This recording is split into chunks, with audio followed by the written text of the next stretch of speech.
ordinary, commonplace world I so belittled, the source for her art, the material for her writing, using its language, its sounds and smells and sights, with a veracity, a freshness and immediacy that no other writer I had read had.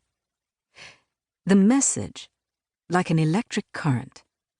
Yes, this is our world, our experience. It can be our writing, too.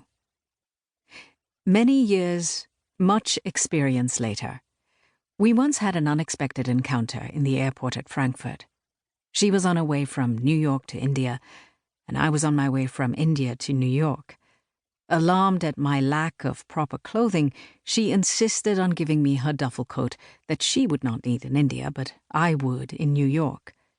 So we made our separate ways, across the hemispheres, safely. In the years that followed, we shared so much, or looked at differently so little. Our lives were small, restricted. The Jhabvalas moved to the beautiful house designed by Jab on Flagstaff Road, and there were now 3 daughters and 2 enormous German Shepherd dogs. I too married and had children, and would take them over for tea, which they would greatly look forward to because Ruth always had her cook, Abdul, bake a cake for them, and Jab would come back from his office to entertain them with his repertoire of magic tricks. In the summers, we met in the hill station of Kasoli, where the Jhabvalas booked rooms at the Alatia Hotel every year, while I stayed in a rented cottage nearby. Our children would run wild in the pine woods on the hillsides, while Ruth and I went for our more sedate walks, and occasionally met with Khushwant Singh, the Sikh historian and novelist who also had a home there. In all these orderly, regulated, uneventful years, Ruth wrote prolifically, novels and short stories that seemed to draw upon a bottomless well of material. She always had such an air of existing in a separate world, in isolation and perfect stillness. So where did all this come from?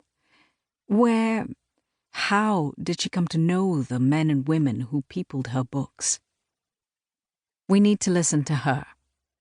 In her 1979 Neil Gunn Fellowship lecture, she said that as a Jewish refugee from Europe, the loss of her inheritance made her a cuckoo forever insinuating myself into others' nests, a chameleon hiding myself in false or borrowed colors.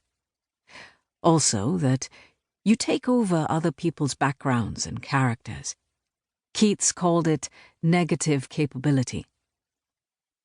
It was a contrast to what E.M. Forster and Paul Scott had done in their writing about India as outsiders and visitors, if fascinated observers. Carol Phillips has remarked that she was post-colonial before the term had been invented. Ruth's own explanation was typically understated and wry. Once a refugee, always a refugee, which is why John Updike called her an initiated outsider. Once, when she had V.S. Naipaul to tea and passed him a plate of cakes, he pointed at it with a trembling finger and cried, "There's a fly on it!" "Oh," she said, "just take off your glasses, I always do."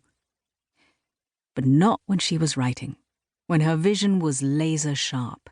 Nothing was glossed or obscured. This would explain stories such as The Widow, whose central character longs for a life other than that of marriage to an old man, mean and vindictive, and after his death lusts after her tenant's young son, pathetically pursuing him with promises of the fine clothes his mother can't buy him, and even the motor scooter he yearns for, only to be spurned, and having returned to her watching and waiting circle of relatives, a cast of sly and avaricious dependents. The voice, the point of view, is so perfectly captured, one would not add or alter a single word for greater effect. Expiation, a story so wrenching it is almost unbearable, is about the owner of a cloth shop in a small town and the unconditional love he has for his younger brother, a wastrel who falls in with a criminal and commits a murder for which both are hanged, then brings himself, in a supreme act of love